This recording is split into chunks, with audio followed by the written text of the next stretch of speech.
Okay, greetings, all Shardvixen. This is take two, because Boo Boy had to run up and down the stairs a couple times. I'm just, and I'm glad it's Rambling 101. Um, I'm really tired, my knees hurt, so all the stuff I had said in the first one will no longer be in this one. So it's gone into the waves of digital trash. Alright, so Rambling 101, of course, where I just talk about whatever's on my mind. But a lot of stuff's been on my mind this week. I've been dealing with a side of my depression that causes me to be irritable. I have this impending feeling of doom, like something is about to happen, and it doesn't always have to be bad, but it feels bad to me because it's part of my anxiety. So it's like you're just waiting for that shoe to drop. You're just waiting for that bad thing or even a good thing to happen, but it's that wait thing. And I don't know if it's because it's springtime or what, 'cause it's not very springy here. It's been raining quite a bit. Been thinking about my channels a lot because I feel like this is around the time I start to feel like I'm behind, because we're moving into that 6-month mark, you know, the flip over. And I start to feel like I'm not really getting some of the things I need done. Though if I look at what I've done so far, I've done quite a bit. But I'm a little stuck on one of my animations, so I've just been coloring on it and getting the frame set up so before I get into really doing the movement part, only because I want it to look fluent. It doesn't have to look like it's real, like it really happens, because to me it's an animation. It's kind of a cartoon. It's not like it's fantasy. It's not has to be embedded in real life, but it does have to move in a way that would be like, oh yeah, even if the person's turning their head completely around and walking like little crab people, it has to look real, if that makes sense. So I'm a little stuck on that. The other one's moving along fine. I work once a week on, a couple of different of those. I found some other ideas for vlog ideas. I thought maybe we'd talk about psychology, since that's one of my area of knowledge. I'm not going to say expertise, because there's always people that know more than you and people who know less than you. People who agree and people who disagree. But, yeah, and then I have some ideas for I have an idea for a cartoon or maybe a animated or a puppet, and I don't want to talk too much about it, but I was talking to my daughter and I'm like, I'm afraid I didn't offend people, so I just want people to know that these are my opinions, these are my ideas. Sometimes my humor is a little off in a sharpness way. And it's because I'm kind of laughing at how odd we are as human beings. And it's not just me, per se, or it's not just them, it's me too. That sometimes we find something that's extremely funny that's not in really good taste. But it's not that I'm making fun of the thing. I'm making fun of how people are about the thing. So we'll see how it turns out. That'd be way down the road. I have a list and a file compartment of ideas, and I get more ideas than I have time or the ability to do it. Not that I'm not talented enough, it just don't. I came up with an idea for another game too, or a story. Most of my stories I think could be games, and most of my game ideas I write down could be stories. But, so that's one of the things I've been thinking about. The other thing I've been thinking about is how very much social media, YouTube, life, it all is so much reminds me of, but YouTube especially, becoming a channel reminds me of the time I tried out for cheerleading. You tried out for cheerleading? What? Yes. Okay, so here's the story.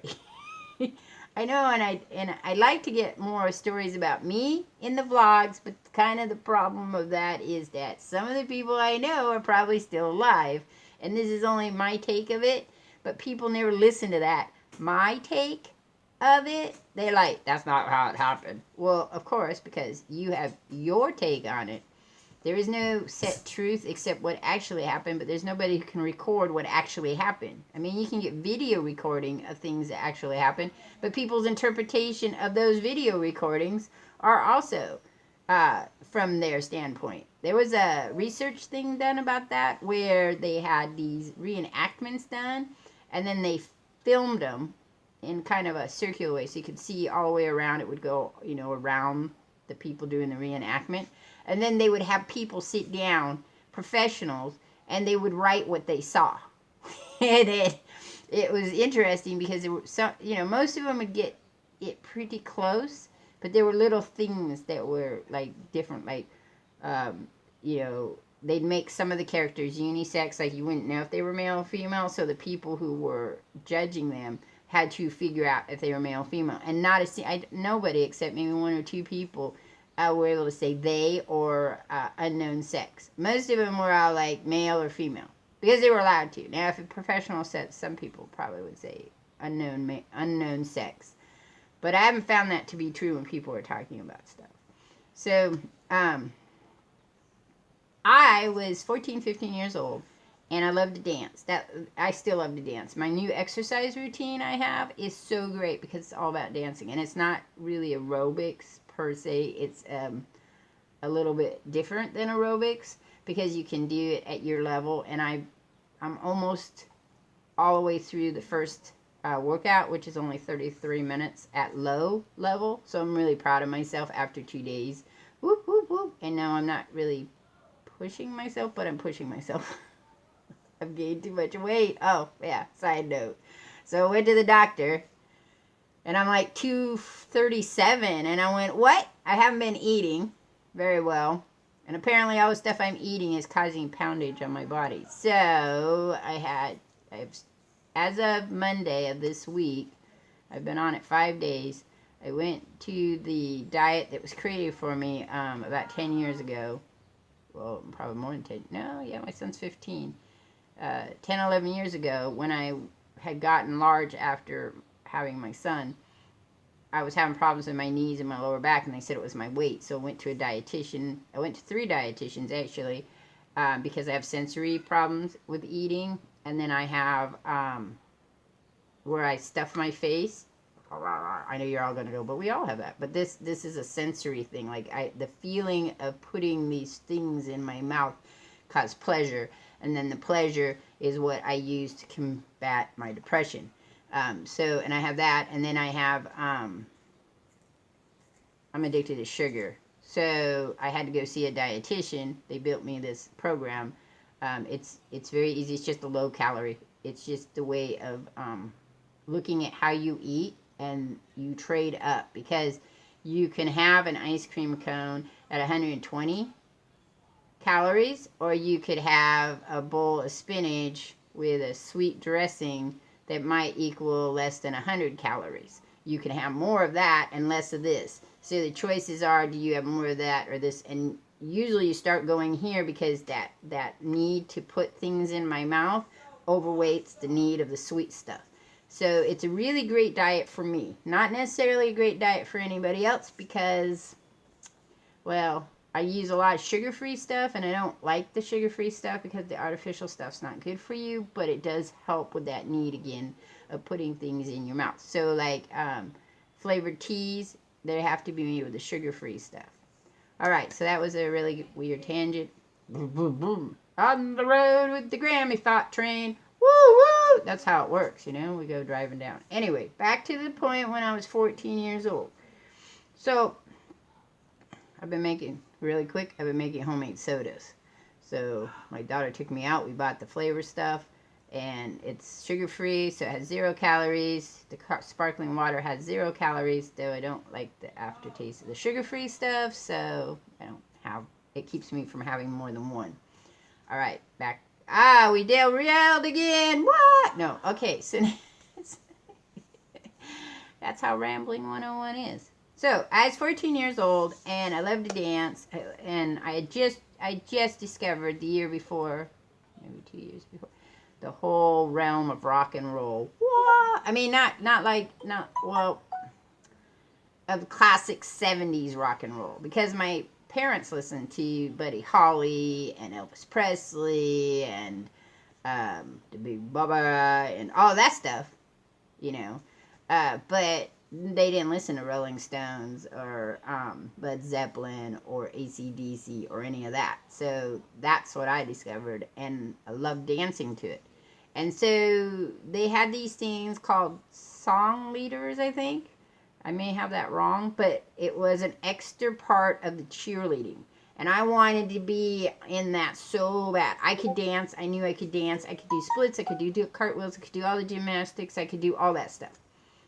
So I had a couple of the cheerleaders who were helping me out. Because I knew them. I knew lots of people in high school. I wasn't good friends with lots of people, but I knew lots of people. So they helped me out. We did it. It was a fabulous routine. Everybody loved the routine. Everybody told me how much they loved the routine. And then I wasn't picked. I was like, wait, that makes no sense. Well, because my boobs weren't big enough, my butt wasn't big enough. I didn't have the woo, curvy. I mean, I did, but I didn't have it in the abundance that was the popular look. I wasn't blonde, didn't have blue eyes, and then I was told, well, I wasn't told, but I was someplace I shouldn't have been, I guess. And I overheard a bunch of the higher up cheerleaders talking about how they couldn't have an ugly chick on the squad. I was like, well, you're all ugly because you wear makeup. So, because I didn't wear makeup. I wore very little makeup because I wasn't allowed to. And I don't think I was ugly. But history has shown in my life, I don't think I'm ugly. Okay? But the rest of the world does. So is that the question there to me is that a delusion, or is that arrogance on my part, or delusional arrogance? I'm better than I think I am. I'm more beautiful than I think I am. Oh, no, I am more beautiful than others think I am. I think I'm more beautiful than others think. Okay, whatever. Anyway, the reason this is like YouTube is that if you look at all the YouTube channels out there, okay, you just go look at. And I'm not talking about PewDiePie, and I'm not talking about ones that have already made it, okay, because that's a whole different genre. Once you get to a million, you're out of the ballpark there, because once you get a million, it's pretty easy to keep getting more, because more people know you. After a million people know you, more people know you. You do have to keep working at it. I mean, but for the most part, it's like a popularity contest. You have to have something, and apparently I have nothing. I know you're all going to argue with me, and it's fine. I don't need, this isn't a poor pity me, this is an observation, okay? People get very irritated with me when I want to step out of the bubble and I want to look at things in a logical sense. I want to know why I'm not moving forward faster. Now, there's many reasons why. I know this. One is I'm all over the fucking place. I don't play one game. I don't just play 3 games. I don't just play, I play 20 games. I don't just do games. I do games in a vlog. I don't do just games in the vlog. I do the games, the vlogs. I've got another channel. We've got like a Maj Podge of shit going on. I don't have a beautiful voice. There's voices out there that come across the airwaves. You're like, oh, I want to be with that person. That's not me. Okay, apparently I'm not, there's not all that. We'll see what happens down the road. Maybe I'll get all that. Right now I've got a lot more of that. For my 200, the reason so here's another change of thought. The reason I'm doing the exercise program, there's 2 reasons. One, it's supposed to be good for the fibromyalgia. Exercising is absolutely great for fibromyalgia. But you can have the type of fibromyalgia where when you exercise, it makes you more sick. I have that kind. So the more I work at it, the sicker I get. But it's fine because you learn to balance it out. And that's what I'm doing right now. Second of all, is if I lose the weight a little bit so I can move better, I'm going to do it on my 200th vlog. We're going to do a dance. I'm going to do a dance vlog. And then you can tell me, am I delusional or arrogant? I mean, you're never going to see what's behind the mask, okay? So this is it. And it's beautiful. It's beautiful behind the mask too.